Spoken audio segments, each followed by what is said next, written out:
Hello and welcome back to the channel. This week we've been a little bit indecisive really about what we're going to put out in a video. We've got plenty of things coming up. We've got lots of big projects coming in. We've got part 3 of the transit video coming up hopefully next weekend. So we're in a bit of a quandary as to what to put out. But then I took a phone call today from Gareth at KC Auto Colours, who's inspired this video. So thank you for that, Gareth. We were talking about different Novol classic car products. He wanted some advice on the epoxies within the classic car range. And the conversation kind of moved forward to a few other bits and pieces. And we started to talk about a product that we take for granted. We just use, but it's a really good product. And we thought we've actually got a great opportunity to show you about it today. So thanks for the phone call, Gareth. We're currently painting a BMW 635, an old E24. The body itself has had a few repairs. It's really good, but it's had a few repairs, which has meant it's gone into primer, blocking and all the rest of it. But we've got the bonnet here, which has got no damage on it whatsoever. It's in really good shape, but because we're painting the whole car for uniform colour, we've got to paint the bonnet, even though there's nothing wrong with the bonnet initially. So we've gone through 320 DA, 500 it off, so it's all good to go and ready to accept paint. But we wouldn't put paint, our solvent base coat, straight onto an unknown product. We'd always use an isolator coat first.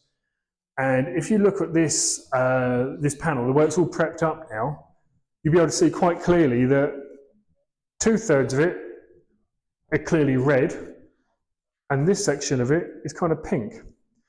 And the reason for that is the darker sides here are the original 2K colour. So when we DA this back and clean it back, lift the pad up, it's red, because that's an all-in-one colour and gloss product on there, as per the factory. This side, it's obviously had a repair before, a paint repair. There's no damage anywhere, but where it's feathered out here and gone pink, that's because it's lacquer. We're keying up and preparing the lacquer. So we've got 2 different materials on the bonnet. We know that before we start. So it'd be kind of foolish just to take that for granted and throw colour on there and hope we don't get any reactions. So what we use is a wonderful product within the Novol range. It's part of their Spectral range. We use 38500, which is a wet-on-wet epoxy isolator. So we've got anti-corrosion properties within that. It bonds rather to the keyed surfaces incredibly well and acts as a barrier coat to anything underneath. Being wet on wet means that we can come straight in here after about 20 minutes of flash off time. So once it's evaporated off, flashed off, we can come straight in, colour it, lacquer it, so the whole bonnet is done in one process. It's got anti-corrosion protection within it, and being a Novol product, it just, we'll paint it on there, but it just, anyone that's used to doing this firsthand will know how this just, let's see how this lays out really nice, which means we can just put colour straight over the top, know we're going to get that quality finish. So I'm going to pop out there in a minute, grab the product, we'll film just the process of this. We will come back and add to this video a little later on as well, because we've got a few questions and answers on previous videos. But briefly, with this, what we do is we apply the wet on wet as if we're applying a base coat. So we're going to use our standard 1.2 to 1.3 mil top coat gun, in our case a 1.3 high water gun, to get the quality finish nice and even, lay it out there and get back on and do the red. You're going to have to pause it because I've got to go out.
Okay, so there we go. That's now flashed off. 20 minutes, we've left that for a flash off period on that.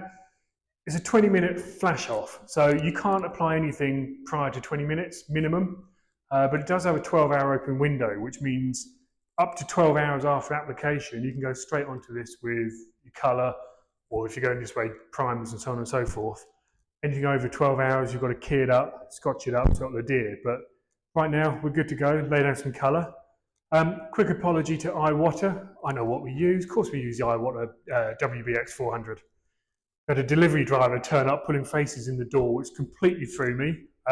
We spent the morning doing some polyester, which we used the Sartor polyester gun for. So sorry iWater, please forgive us. We're going straight on now with the WBX 400 to apply the colour. So get that done now.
Okay, there we go, all done. So that's 38500 wet on wet epoxy. That's down as a base. 2 coats of Spectral in the BMW red, code 138.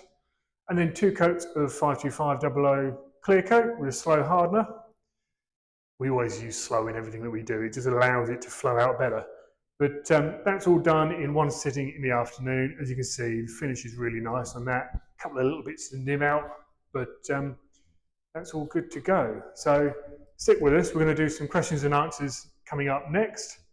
And to encourage you to watch all of that waffle, we'll try and get a video at the end or a little screenshot at least of the BMW back together with the bonnet back where it should be.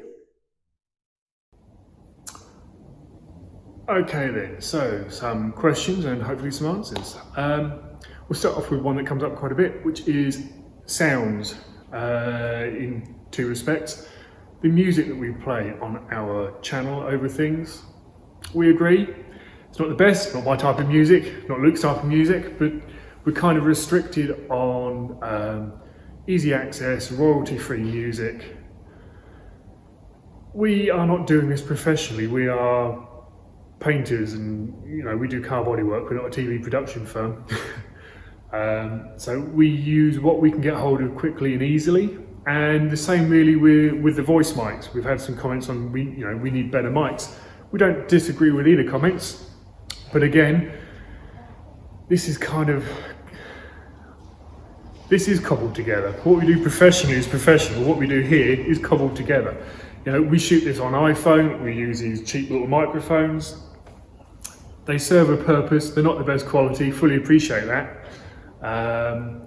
We'll take any advice in the comments below where we can get some music from, or some better mics that work with an iPhone that make this easy. We shoot on an iPhone camera set up over here. The mic's recording into there. We put it onto basic film editing software, and we produce these quite quickly because we have other things to be doing. It takes up a lot of our time. Which leads on to the next point actually quite nicely, that we will be, as of this weekend, this video now, we will be dropping down to one video per week. Putting two together of the various formats we do is quite time consuming, and we're just too damn busy, which is no bad thing, thank you. So that's the audio side of things kind of covered. We were asked with the Harry Metcalf video, really good question this actually, that in retrospect, is there anything we would have done differently? Which got us thinking about all jobs really, because yes, with Harry's job, I think looking back, we would have blasted the shell. Because the job grew so much, it came in just for a colour change. But it grew so much, we ended up with front and rear axles out. All of the interior ended up coming out to do the bulkhead.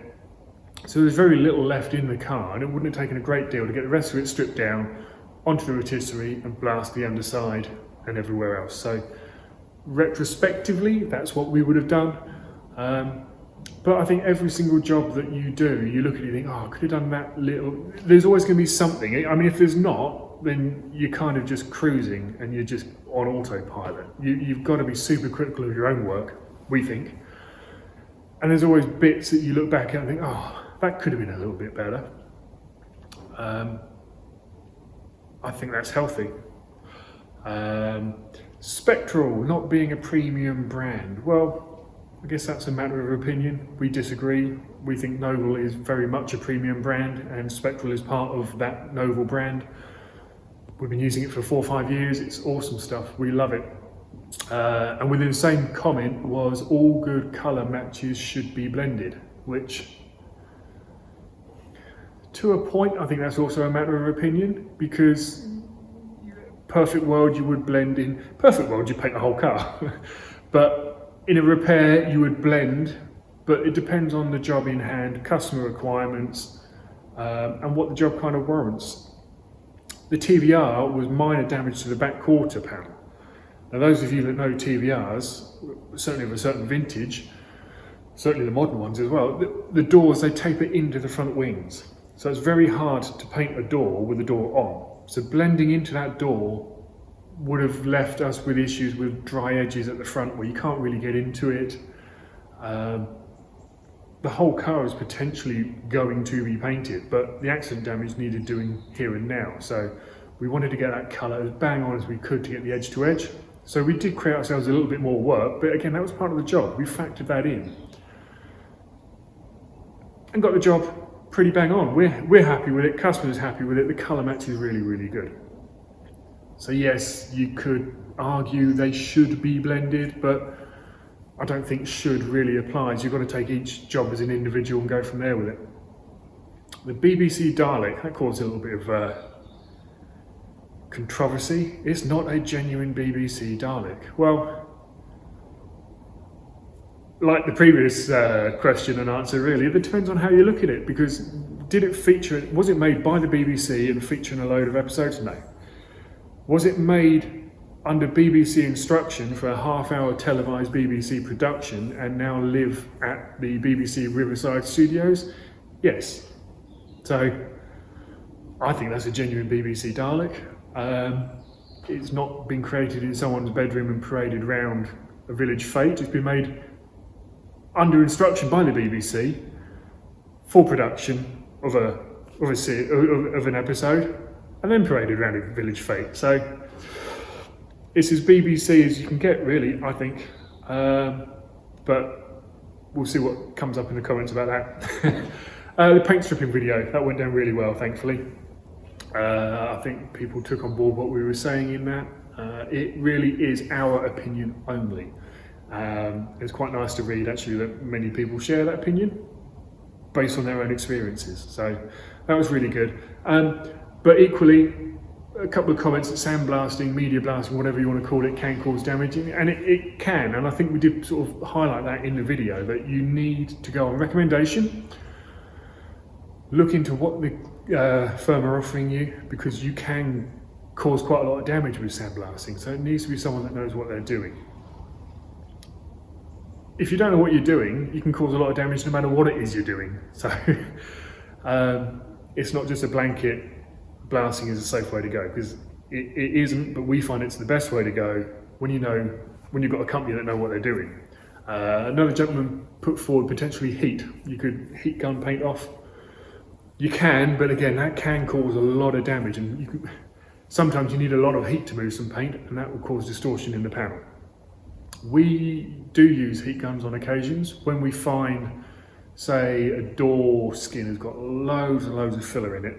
Rather than grind it all out and make a mess in the workshop, with a heat gun behind the panel, gently warm it up so that the panel gets to the point where you don't really want to hold your hand on it for too long. And that should soften the bond with the filler, and you should be able to get a scraper in there and scrape it off without getting the panel too hot. Don't focus heat anywhere, gently warm the whole panel. That can work really well. So I was just checking my list here. Why spend all that money on a car when it's only worth X amount? This has come up a couple of times, actually. The console GT video we did, I think the Fiesta video we just did. This is something that's asked all the time, actually, and has been for years and years and years. And I'd kind of refer you back to one of our earlier videos, how much does repainting my car really cost?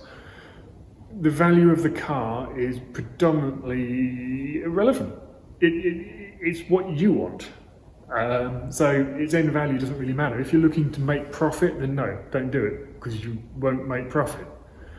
But if you own a vehicle that you love and don't plan getting rid of, and you've got sentimental attachment to or whatever, then the value doesn't really come into it. If you can afford to have done what you want done, then why wouldn't you? It's the joys of joy, I guess. So it always amuses us when that question comes up.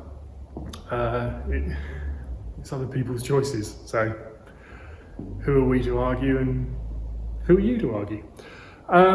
So that's it, really. A quick rundown of questions and answers. We do have a lot of big things coming up. We're busy in the workshop at the minute on various projects. We've got the Mercedes 300 SEL, which is cracking on, full bare metal repaint with the Novol classic car system. We've got a mini club van, which is one of the coolest, most pointless minis ever built. I think they look great, they're good fun, but you can't fit anything in the back of them. We've got one of those in for a full repaint. The Transit's really cracking on, so part 3 of the video will be coming up, as I said earlier, hopefully this coming weekend. Busy times ahead. We've got a couple of big 50s Cadillacs coming in. We've got a 911 coming in, Jag Mark 10. Someone did ask recently, when are we going to do a 420G? Well, we've got a Mark 10 Jag coming in. That's actually in the new year, I think, January. And I think we've got another Lotus Elan on its way in. So lots of things coming up, which is part of the reason we're going to be dropping down to the 1 video per week, because we're just too busy to keep producing multiple videos in a week. So I think we'll call that a wrap this week, and we won't see you midweek. We'll see you next week. So thanks for watching. Hit subscribe, and we'll be back soon for more videos.